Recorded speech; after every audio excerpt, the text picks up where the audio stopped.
लेते हैं तो आपको पोलिनोमियल पूरा कंप्लीट क्लियर हो जाएगा। ठीक है, और पोलिनोमियल से संबंधित जितने भी क्वेश्चन आपके ऑब्जेक्टिव बनते हैं हम यानी कि बहुपद जिसको हिंदी में बोलते हैं उसको आप आसानी से कंप्लीट कर पाएंगे। तो आइए प्यारे बच्चों हम लोग देखते हैं पोलिनोमियल के कंसेप्ट को। तो सबसे पहले पोलिनोमियल होता क्या है उसको समझेंगे और बिल्कुल आपको जड़ से समझाएंगे, बिल्कुल एकदम बेसिक से। तो प्यारे बच्चों हम लोग का जो पहला चीज़ होता है पोलिनोमियल होता क्या है इसको हम लोग समझते हैं। तो सबसे पहले देखिए क्या होता है, पोलिनोमियल को समझने से पहले हम कुछ बेसिक टर्म को समझेंगे। पहला बेसिक टर्म क्या है कि सबसे पहले हमारा इसमें आता है, हम लोग सभी टर्म को समझेंगे। जैसे हम लोग पोलिनोमियल को जानने से पहले, बहुपद को जानने से पहले कुछ विशेष टर्म को जानेंगे जिसको हम पहले थोड़ा फटाफट लिखते चलते हैं और आपको हम एक्सप्लेन करते चलेंगे। तो पहले हम लोग समझेंगे, सबसे पहले हम लोग समझेंगे कि चर मान क्या होता है, चर मान। उसके बाद से दूसरा कॉन्सेप्ट समझेंगे कि अचर मान क्या होता है, अचर मान क्या होता है। उसके बाद से हम लोग समझेंगे प्यारे बच्चों तीसरा नंबर कि बीजीय व्यंजक क्या होता है, बीजीय व्यंजक, बीजीय व्यंजक क्या होता है। उसके बाद से हम प्यारे बच्चों समझेंगे चौथा कॉन्सेप्ट में कि बहुपद क्या होता है। नेक्स्ट समझेंगे प्यारे बच्चों पांचवा कॉन्सेप्ट में समझेंगे कि बहुपद के प्रकार। उसके बाद जानेंगे छठवां पॉइंट बहुपद के प्रकार में कि पद के आधार पर बहुपद, पद के आधार पर बहुपद। सातवां पॉइंट जानेंगे प्यारे बच्चों घात के आधार पर बहुपद, घात के आधार पर बहुपद। ठीक है, तो ये सभी पॉइंट को हम लोग समझने का कोशिश करेंगे प्यारे बच्चों। ध्यान से इसको, इस पूरा लेक्चर को आप कम्प्लीटली बढ़िया समझने का कोशिश कीजिएगा। मुझे नहीं लगता है कि आपको बहुपद समझने में कोई भी दिक्कत होगा और इस पूरा लेक्चर को यदि आप देख लेते हैं तो आप पूरा बहुपद को आसानी से समझ सकते हैं, एकदम बेहतरीन तरीके से समझ सकते हैं, किसी तरह का कोई भी दिक्कत आपको नहीं होगा प्यारे बच्चों। तो आइए सबसे पहले हम लोग देखते हैं कि चर मान क्या होता है। तो चर मान में क्या है, देखिए चर मान को हम डिफाइन करने से पहले आपको बताते हैं कि चर मान क्या होता है।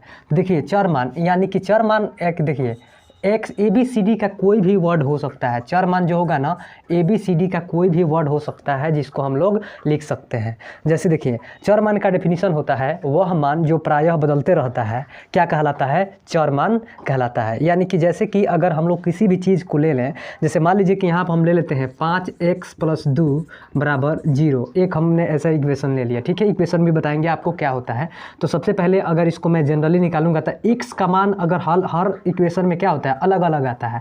जैसे यहाँ पे लिख दूं तो मैं क्या हो जाएगा 5x बराबर क्या हो जाएगा -2, ये हो जाएगा x बराबर -2 बटा कितना हो गया 5। तो देखिए ये x का मान अलग एक निकला, ये निकला ना। अगर दूसरा मैं इक्वेशन ले लूँ 1 प्लस यहाँ ले लूँ 8 और यहाँ पे बराबर ले लूँ 2, तो यहाँ x का मान निकालिएगा तो कितना हो जाएगा, तो ये हो जाएगा इधर जाएगा 2 माइनस कितना हुआ 8, आई कितना है 5, तो कितना हो जाएगा आपका 5 बराबर। अगर कम्प्लीटली इसको मैं सॉल्व करूँ तो ये क्या आएगा आपका, जनरली मैं बात करूँ प्यारे बच्चों तो ये हो जाएगा आपका, अगर सॉल्व कीजिएगा तो -6 यानी x बराबर कितना आ जाएगा -6 बटा कितना आ जाएगा -6 बटा आ जाएगा 5। तो देखिए x का मान हर जगह अलग अलग आ रहा है कि नहीं, तो हमने इसका डेफिनेशन कैसे बनाएंगे, वह मान जो प्रायः बदलते रहता है, वह मान जो प्रायः बदलते रहता है क्या कहलाता है प्यारे बच्चों, तो ध्यान से याद रखेंगे चर मान कहलाता है। क्या कहलाता है आपका, चर मान कहलाता है। तो मुझे लगता है कि ये चीज़ें आपको कंप्लीट हो जाएंगी। वह मान जो प्रायः बदलते रहता है क्या कहलाता है, चर मान कहलाता है।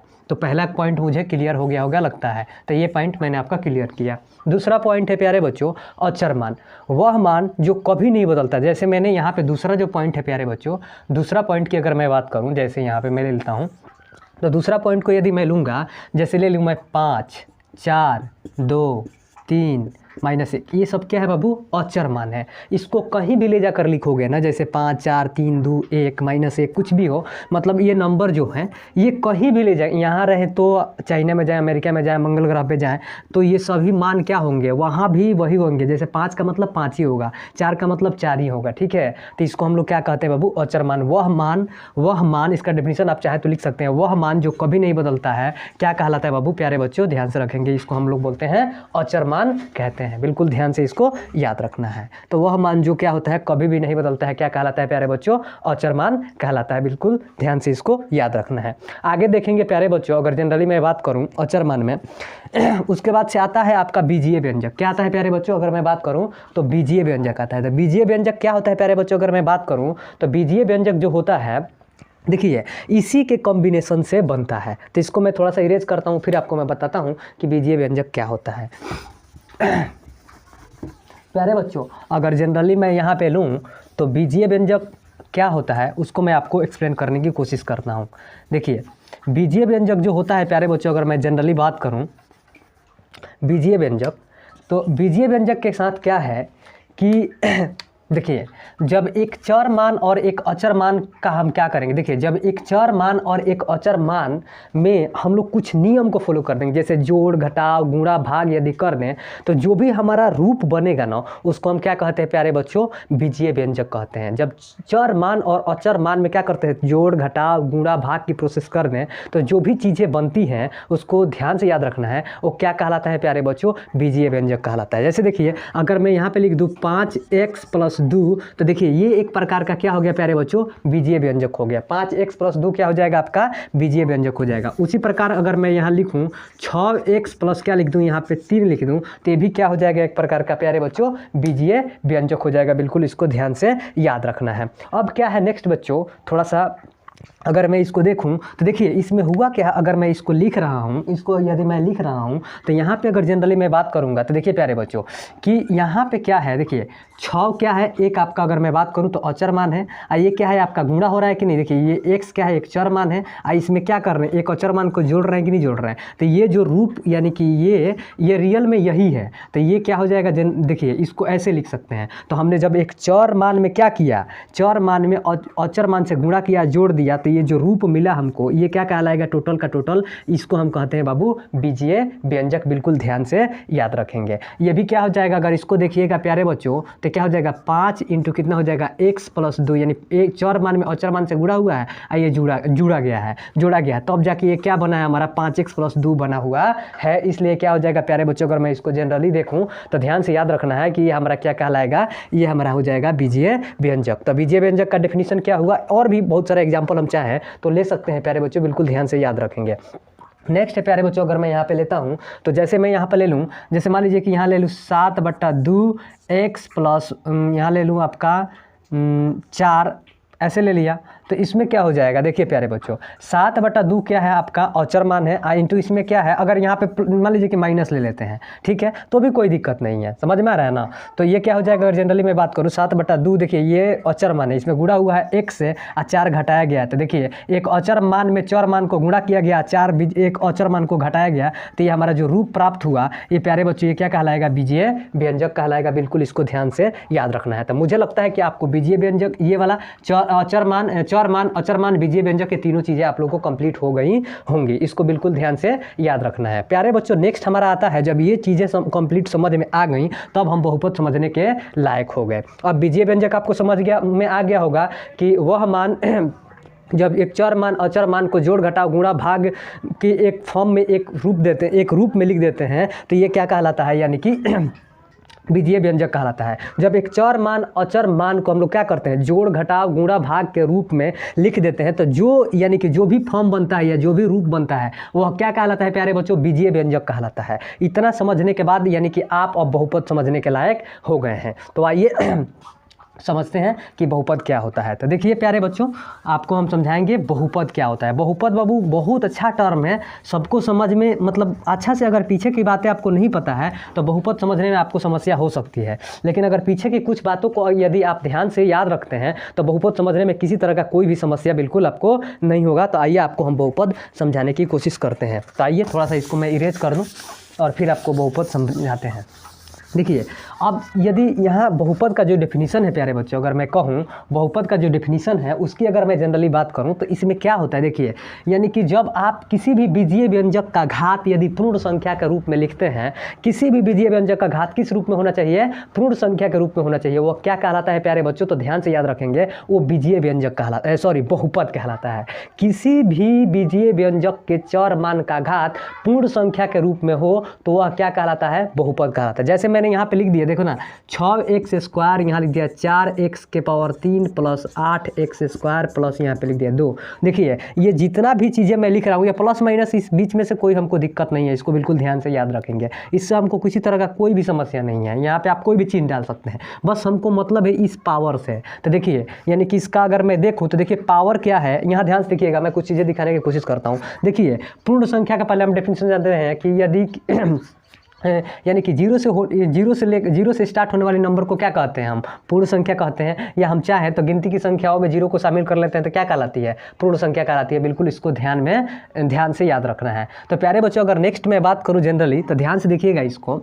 इसमें क्या है कि देखिए यानी कि इसका पावर जो होना चाहिए ना हमारा 0 हो जाएगा, 1 हो जाएगा, 2 हो जाएगा, 3 हो जाएगा, जहाँ तक जाए ये सब अगर किसी भी चर मान का, इसमें यही चर मान है, ये चर मान है, ये चर मान है, इसका पावर 0, 1, 2, 3 प्लस में आए कोई दिक्कत नहीं, हम इसको क्या कह देंगे, बहुपद कह देंगे। ये बहुपद है, हाँ तो है। अगर यहाँ पे हो 1/2x प्लस यहाँ आपको मिल जाए, जैसे मिल जाए 6x², ये भी बहुपद है, हाँ है। यहाँ कुछ नहीं तो क्या है, 1 है, यानी कि पूर्ण संख्या में 1, 2 शामिल होता है तो ये भी क्या हो जाएगा, आपका बहुपद हो जाएगा। अगर मैं बात करूँ जनरली प्यारे बच्चों, जैसे अब देखिए अब कब बहुपद नहीं होगा, ये तो हम लोग समझ गए कि बहुपद होगा। तो अगर किसी भी चर मान का घात, कुछ चीज़ें ध्यान से याद रखना कि ये चीज़ें बहुत आपको फायदा देंगे। यदि किसी भी चर मान का घात, ध्यान से याद रखेंगे ये बात, कुछ पॉइंट जो आपको हमेशा काम देगा।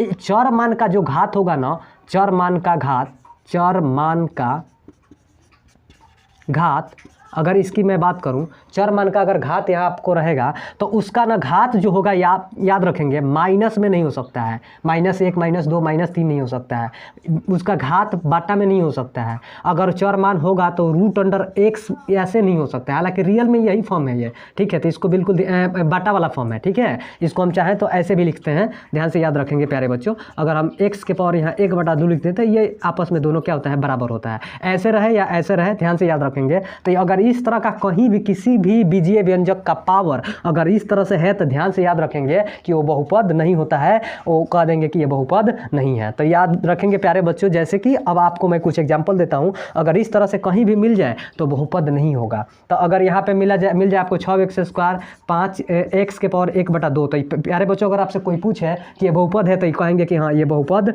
नहीं है, ये बहुपद नहीं है, याद रखना है, ये बहुपद नहीं है। उसी प्रकार आपको बहुत सारा एग्जाम्पल देंगे। फिर नेक्स्ट जैसे आपको और भी बहुत सारा चीज़ें मिल जाएंगी जिनको मैं बात करूंगा।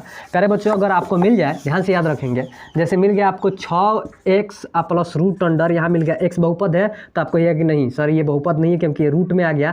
यहाँ √x का मतलब होता है x के पावर 1/2। और किसी भी बहुपद के चर मान का घात क्या हो जाएगा, यानी कि अगर इसको आप लिखिएगा 6x प्लस x के पावर 1/2, तो देखिए अभी बताए थे कि किसी भी बहुपद का जो चर मान का घात होगा ना वो आपका बाटा में नहीं होगा, इसलिए बहुपद नहीं है। अगर 1/, x मिल गया और +2 मिल गया तो ये भी याद रखिएगा बहुपद नहीं। अगर आपसे पूछे कि ये बहुपद है तो आप क्या कहिएगा प्यारे बच्चों कि ये बहुपद नहीं है। बिल्कुल ध्यान से याद रखना है, ये बहुपद नहीं है। आगे बात करेंगे बाबू, क्यों, क्योंकि इसको अगर 1/x को हम लोग कैसे लिखते हैं, x के पावर -1, इसलिए इसको लिखिएगा तो x के पावर -1 और प्लस क्या हो जाएगा 2। इसलिए अगर आपसे कोई पूछे कि ये बहुपद है तो आप प्यारे बच्चों क्या कहेंगे कि ये बहुपद नहीं है। बिल्कुल ध्यान से याद रखेंगे। तो किसी भी याद रखेंगे, अब आपको मैं कुछ कंसेप्ट बता देता हूँ, इसको बिल्कुल आप ध्यान से याद रखिएगा। किसी भी बहुपद के चर मान का जो घात होता है ना वो किस में नहीं होगा, बिल्कुल ध्यान से याद रखेंगे। किसी भी बहुपद के चर मान का जो घात होता है प्यारे बच्चों वो आपका बट्टा में नहीं हो सकता है। घात की बात कर रहे हैं प्यारे बच्चों, बट्टा में नहीं हो सकता यानी कि भिन्न में नहीं हो सकता है, माइनस में नहीं हो सकता है यानी कि ऋणात्मक नहीं हो सकता है, पॉजिटिव होगा तो चलेगा, ठीक है। तो अगर उस तरह से है तो बहुपद नहीं होगा, तो इसको ध्यान से याद रखेंगे। अब उसी प्रकार तो हम लोग समझ गए हैं कि किसी भी बहुपद का जो होता है ना चर मान का घात माइनस में नहीं हो सकता है, भिन्न में नहीं हो सकता है, या माइनस या भिन्न हो गया तो इसमें पूरा कंप्लीट हो जाएगा। अब आगे बात करते हैं बाबू बहुपद के प्रकार। तो बहुपद के प्रकार में क्या है बाबू, इसको हम समझेंगे। तो यानी कि बहुपद का जो प्रकार होता है ना, यानी कि पद के आधार पर दो तरह का होता है, एक होता है पद के आधार पर और एक होता है घात के आधार पर। तो सबसे पहले हम जानेंगे बाबू कि हम लोग समझ लेते हैं पद के आधार पर। तो पद के आधार पर क्या है बाबू, जिस बहुपद में जितना ही पद होगा, छठवां नंबर हम आपको बताते हैं। बहुपद के प्रकार अगर देखें तो बहुपद को हम लोग दो तरीके से देख सकते हैं। पहला एक हम पद के आधार पर, दूसरा हो जाएगा घात के आधार पर। तो हम पहला देखते हैं, छठवां पॉइंट हम देखते हैं प्यारे बच्चों पद के आधार पर। पद के आधार पर, तो पद के आधार पर क्या हो जाएगा प्यारे बच्चों, यानी कि पद के आधार पर तो जिस बहुपद में जितना ही पद होता है वह उतना पदी बहुपद कहलाता है। जैसे आपको मैंने लिया यहाँ पे 6x + 2, तो ये कौन सा बहुपद है प्यारे बच्चों, तो याद रखेंगे ये द्विपदी बहुपद है। ये कौन सा बहुपद है, कितना पद है, 1 2, तो कितना पद हो जाएगा, द्विपदी बहुपद, याद रहेगा। आगे मैं जनरली बात करूँ प्यारे बच्चों, अगर आपसे पूछ ले जैसे ये 6x⁻3 5x², यहाँ दे दूँ आपको मैं 4x + 2, ये पूछा जाएगा कितना पदी बहुपद है। तो देखिए 1 2 3 और यहाँ पे क्या है प्यारे बच्चों 4, यानी कि कुल मिला के कितना पद हो गया। तो आपको ये सर जी इसमें 1 2 3 4 गो पद है, तो कौन सा बहुपद हो जाएगा, 4 पद। यानी कि जिस बहुपद में जितना पद हो वह उतना पदी बहुपद कहलाता है। तो इसको बिल्कुल ध्यान से याद रखना है। ये कौन सा बहुपद हो जाएगा, 4 पदी बहुपद। ये कौन सा बहुपद हो जाएगा, द्विपदी बहुपद। बहुत ईजी सा प्रश्न है, इसको आप आसानी से कर सकते हैं। जैसे आपको यहाँ दे 6x² प्लस यहाँ दे आपको x प्लस यहाँ दे 2, ये कितना पदी बहुपद है, तो 1 2 3, ये 3 पदी बहुपद है। तो इस तरह से आप समझ गए होंगे। अगर किसी बहुपद में 100 गो पद है तो उसको क्या कहेंगे प्यारे बच्चों, 100 पदी बहुपद। 5 गो पद है तो 5 पदी बहुपद। इसका कोई लिमिटेशन नहीं है, जितना पद होगा उतना पदी बहुपद हम कह देंगे। इसको बिल्कुल ध्यान से याद रखना है। तो ये चीज़ें मुझे लगता है आप लोगों को कंप्लीट हो गई होंगी पद के आधार पर बहुपद। आगे बात करेंगे प्यारे बच्चों कि घात के आधार पर बहुपद क्या होता है। तो घात के आधार पर अगर मैं बात करूँ बहुपद के बारे में, तो अब हम देखते हैं उसको घात के आधार पर बहुपद। तो घात के आधार पर अगर मैं बात करूं प्यारे बच्चों बहुपद के बारे में, तो देखिए क्या होगा। तो घात के आधार पे बहुपद, अब देखते हैं बाबू कितना नंबर पॉइंट, 7 नंबर पॉइंट। घात के आधार पे, घात के आधार पर तो घात के आधार पे यदि प्यारे बच्चों बहुपद के बारे में मैं बात करूं तो जनरली क्या होगा, ध्यान से याद रखेंगे। जिस बहुपद में जितना ही पद होगा, जिस बहुपद में जितना ही घात होगा वह उतना घातीय बहुपद कहलाएगा। जैसे मैं यहाँ लिख दूं 6x + 2, तो देखिए यानी कि जिस बहुपद में चर मान का जितना ही घात होगा, चर मान का घात जितना होगा वह उतना घातीय बहुपद। तो इसको हम क्या कह सकते हैं प्यारे बच्चों, तो इसको हम कह सकते हैं कि यह एक घातीय बहुपद है, या हम इसे कह सकते हैं कि यह रैखिक बहुपद है। इसका नाम हम लोग क्या बोलते हैं, रैखिक बहुपद कहते हैं, रैखिक बहुपद। बिल्कुल ध्यान से याद रखेंगे। इसको हम क्या कहते हैं प्यारे बच्चों, तो इसको हम कहते हैं एक घातीय बहुपद, या कहते हैं इसको हम रैखिक बहुपद। बिल्कुल ध्यान से याद रखेंगे। नेक्स्ट प्यारे बच्चों बात करेंगे, अगर यहाँ पे दिया हो इसका, अब देखिए अब इसमें ना कई तरह से आपसे क्वेश्चन पूछ लिए जाते हैं। रैखिक बहुपद यानी कि रैखिक बहुपद का दूसरा नाम क्या हो जाएगा, तो प्यारे बच्चों याद रखेंगे घातीय बहुपद। इसका व्यापक रूप होता है प्यारे बच्चों ax + b। इसको ध्यान से याद रखेंगे। ax + b बराबर क्या होता है आपका 0। ये कौन सा बहुपद हो जाएगा, अगर मैं बात करूँ तो प्यारे बच्चों इसको ध्यान से रखना, ये कौन सा बहुपद हो जाएगा, रैखिक बहुपद का क्या है, व्यापक रूप है। और पूछ ले रैखिक बहुपद का शून्य क्या होता है, तो माइनस, यानी अगर पूछे शून्य का इसका जो होगा -b/a, या 0 की बात करेगा तो x का मान बात करें या शून्य या 0 पूछे तो क्या हो जाएगा -b/a। बिल्कुल ध्यान से याद रखना है। तो इसको ये चीज़ें आपको कंप्लीट हो गई होंगी। आगे मैं बात करूँ प्यारे बच्चों, तो आगे बात करते हैं द्विघातीय बहुपद। दूसरा पार्ट जो आ जाएगा द्विघातीय बहुपद। द्विघातीय बहुपद में क्या होगा, जिस बहुपद का जितना घात होगा उतना घातीय बहुपद, यानी कि इसका घात 2 होना चाहिए। 6x², जैसे यहाँ पे दे दिया मैंने 4x प्लस यहाँ दे दिया मैंने 2, अगर बराबर यहाँ 0, तो क्या हो जाएगा। इसको बात करूँ तो कौन सा बहुपद है प्यारे बच्चों, तो ध्यान रखेंगे इसको हम, देखिए इसमें घात है ना 2, तो इसलिए हम इसको कौन सा बहुपद कहेंगे, द्विघात बहुपद। कौन सा बहुपद कहेंगे प्यारे बच्चों, द्विघात बहुपद। ध्यान से रखेंगे, इसको कौन सा बहुपद कहेंगे, द्विघात बहुपद कहेंगे प्यारे बच्चों। इसको बिल्कुल ध्यान से याद रखेंगे। नेक्स्ट बात करेंगे प्यारे बच्चों, जैसे इसको हम लोग कंप्लीट करते हैं, कौन सा बहुपद हो गया, द्विघात बहुपद हो गया। इसको बिल्कुल ध्यान से याद रखना है। नेक्स्ट हम बात करेंगे प्यारे बच्चों, अगर इसको ध्यान से देखेंगे तो इसका व्यापक रूप क्या होता है, ax² bx + c बराबर क्या होता है c। ax² bx + c बराबर क्या होता है आपका c, यानी ये कौन सा बहुपद का व्यापक रूप है, ax² bx + c क्या कौन सा बहुपद है, द्विघात बहुपद। इसका व्यापक रूप है। नेक्स्ट हम प्यारे बच्चों अगर बात करें तो ये आपका हो गया। अगर 3 घात हो तो हम क्या लिख सकते हैं, जैसे त्रिघात बहुपद का अगर मैं यहाँ लिखता हूँ त्रिघात बहुपद में, तो ये क्या हो जाएगा प्यारे बच्चों, अगर मैं इसको यहाँ लिखूँ तो जैसे यहाँ पे लिख दूँ ax³ प्लस हो जाएगा bx² plus cx plus d, ये क्या हो जाएगा त्रिघात बहुपद का व्यापक रूप। आप ABCD को इसको आगे बढ़ाते चले जाएंगे, ठीक है। तो अगर इसका अगर आपसे पूछे, जैसे आपको दे दे 6x³ प्लस 2x प्लस आपसे 2x² 4x प्लस 3 आपसे पूछ ले, अगर इसको इसके बारे में आपसे पूछ रहे हैं कौन सा बहुपद है, तो आप कुछ मत कीजिए, सबसे ज़्यादा पावर देखिए x का कौन सा है, सबसे ज़्यादा पावर अगर की बात कर रहा है तो देखिए यहाँ x का सबसे ज़्यादा मान कौन सा है, 3 है, इसलिए कौन सा बहुपद हो जाएगा, त्रिघातीय बहुपद हो जाएगा। तो इस तरह से मुझे लगता है कि आप घात के आधार पर बहुपद को पहचानना जान गए होंगे। प्यारे बच्चों, मैं जनरली कुछ बात कर दूं, ध्यान से देखिएगा। तो ये हम लोग अभी तक बहुपद के बारे में समझा, अब बहुपद के कुछ और भी चीज़ों को हम लोग समझते हैं। तो चलते हैं बाबू, अगर क्या होता है देखिए समीकरण, यानी कि यहाँ पे ना अब हम इसको चाहे तो समीकरण कब कहते हैं, जब कोई भी बीजीय यानी कोई भी पोलिनोमियल दिया हो, अगर उसको हम इक्वल कर दें, 0 के बराबर कर दें, तो हम उसी को द्विघात समीकरण कहते हैं, ठीक है। अब किसी भी समीकरण को, किसी भी मतलब आपको व्यंजक को, बीजीय व्यंजक को हम क्या कर सकते हैं, जैसे हम x + y है तो ये बीजीय व्यंजक है, या हम कह सकते हैं कि पोलिनोमियल है या बहुपद है। अगर इस टाइप में है तो हम इसे क्या कह सकते हैं, अगर यहाँ पे मैं 0 लगा दूँ, जैसे यहाँ लिख दूँ 4x + 2 यहाँ बराबर लिख दूँ 0, तो ये क्या हो जाएगा आपका, ये समीकरण हो जाएगा। ये आपका कौन सा समीकरण हो जाएगा, एक रैखिक समीकरण हो जाएगा। देखिए यहाँ पे समीकरण बन गया कि नहीं, 0 के बराबर अगर मैं कर दूँ, इसके इक्वल मैं 0 लिख दूँ, तो ये क्या कहलाएगा प्यारे बच्चों, यानी कि ध्यान से याद रखना, इसको समीकरण कहेंगे। यानी कि अब इसी प्रकार हम लोग बनाएंगे यहाँ पर रैखिक समीकरण, द्विघात समीकरण, त्रिघात समीकरण, इसके बारे में भी हम लोग समझेंगे। तो फटाफट इसको मैं इरेज करता हूँ और आपको समझाता हूँ द्विघात समीकरण, त्रिघात समीकरण, इससे क्वेश्चन किस टाइप में बनते हैं। इसको मैं थोड़ा इरेज कर दूं और मुझे लगता है कि ये सभी पॉइंट आपको क्लियर हो गए होंगे। तो थोड़ा मैं इसको इरेज करता हूं और आगे चलता हूं। प्यारे बच्चों, अब बात करेंगे हम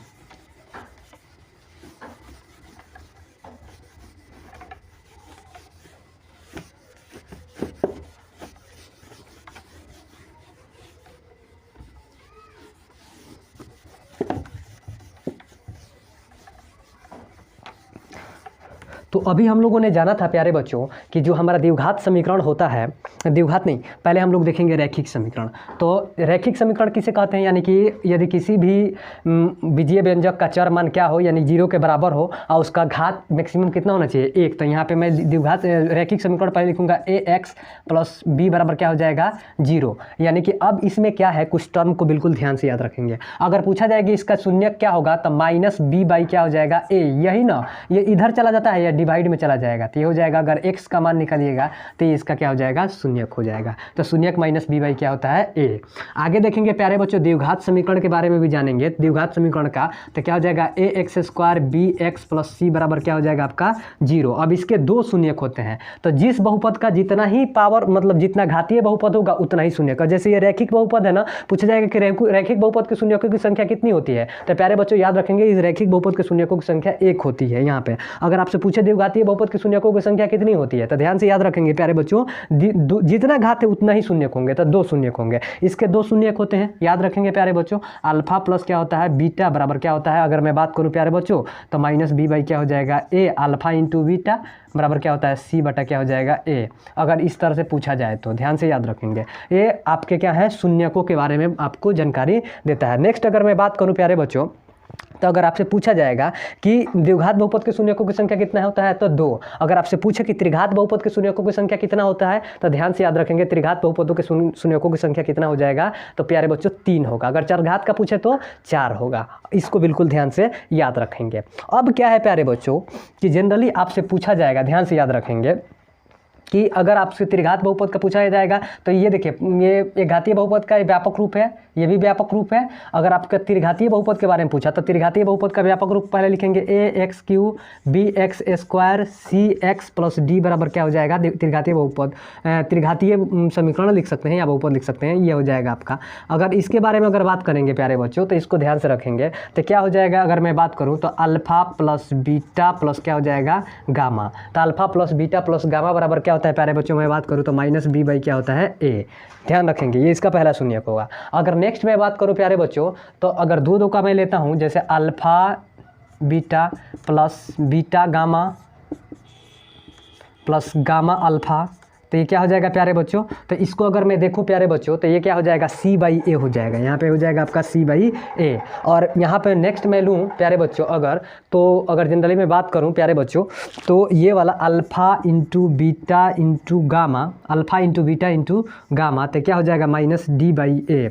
इसको बिल्कुल ध्यान से याद रखेंगे, ये होता है इसके 3 शून्य, इसको बिल्कुल ध्यान से याद रखना है। तो कई जगह इस तरह के क्वेश्चन यानी कि फार्मूले आप लोगों से पूछ लिए जाते हैं, बिल्कुल ध्यान से याद रखेंगे। प्यारे बच्चों नेक्स्ट बात करते हैं कि जो बहुपद होता है ना, अगर बहुपद को देखकर हम लोग कैसे बता सकते हैं कि मतलब जैसे एक ग्राफ आपको दे दिया जाता है और ग्राफ को हमको देखकर बताना होता है कि किसके कितने शून्य होते हैं, तो उसको हम लोग आसानी से बता सकते हैं। फटाफट इसको इरेज करते हैं और बताते हैं किसी भी ग्राफ को लेकर कि आपके जो ग्राफ दिया गया है उसको हम कैसे देखकर बता सकते हैं कि ये कितना घातीय बहुपद का शून्यक है, या हम लोग इसको देखकर बता सकते हैं ये कितना घातीय बहुपद का मतलब कौन से घातीय बहुपद होगा ये, तो उसको हम लोग देखकर मैनेज कर सकते हैं। तो आइए इसको देखते हैं और इसको थोड़ा फटाफट इरेज करते हैं और आगे चलते हैं।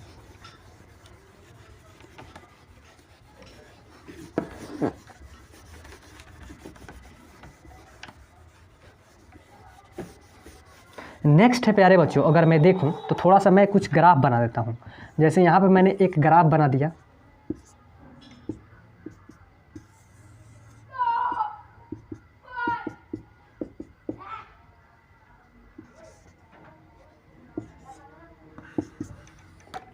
एक और यहाँ पे ग्राफ बना दिया मैं,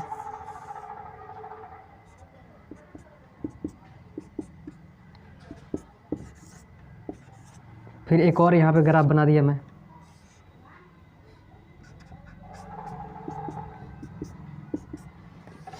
नेक्स्ट है प्यारे बच्चों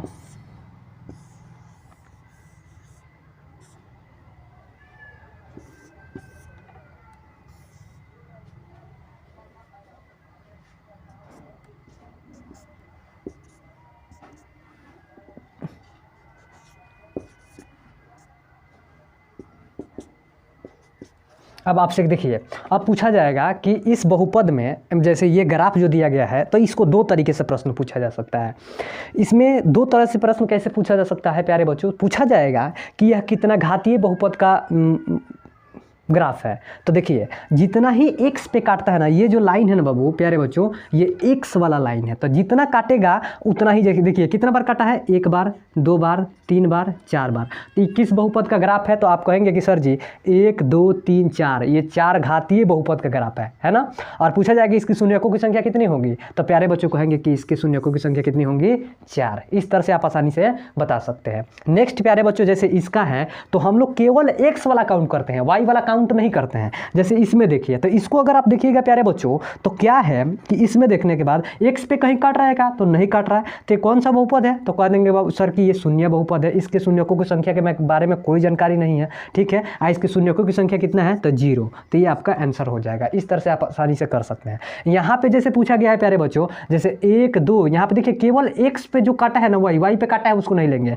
तो ये कौन सा बहुपद का ग्राफ है, तो आप कहेंगे सर जी ये ना द्विघातीय बहुपद का ग्राफ है। और पूछा जाएगा इसकी शून्यकों की संख्या कितना है, तो 2 बार काटा, इसलिए इसके शून्यकों की संख्या कितना हो जाएगा, 2। बिल्कुल ध्यान से याद रखना है। उसी प्रकार से आपसे यहाँ पूछा गया है कि यहाँ शून्यकों की किस प्रकार के बहुपद का शून्य मतलब किस प्रकार बहुपद होगा, किस प्रकार का बहुपद होगा या कितना घातीय बहुपद होगा।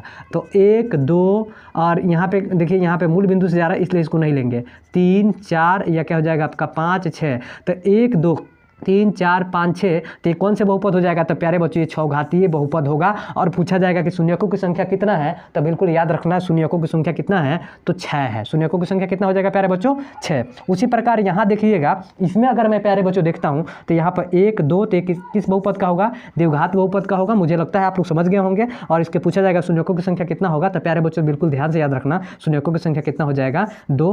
तो प्यारे बच्चों मुझे लगता है कि आप बिल्कुल इस सभी पॉइंट को बिल्कुल आसानी से समझ गए होंगे। और इतना तक अगर यदि आ गए हैं तो आप वीडियो को प्लीज़ लाइक कर दीजिएगा, क्योंकि वीडियो बनाने में काफ़ी टाइम लगता है, काफ़ी मेहनत लगता है। और चैनल को सब्सक्राइब कीजिएगा, और हर तरह के मतलब हर चैप्टर का बिल्कुल इसी तरह से आपको मैं वीडियो लाते रहूँगा। और प्लीज़ सपोर्ट कीजिएगा। अगर आपको चैनल का जो भी वीडियो अच्छा लग रहा है, प्लीज़ आप कमेंट कीजिएगा कि आपको मेरा वीडियो कैसे लगता है। और प्यारे बच्चों धन्यवाद, फिर मिलते हैं नेक्स्ट वीडियो में।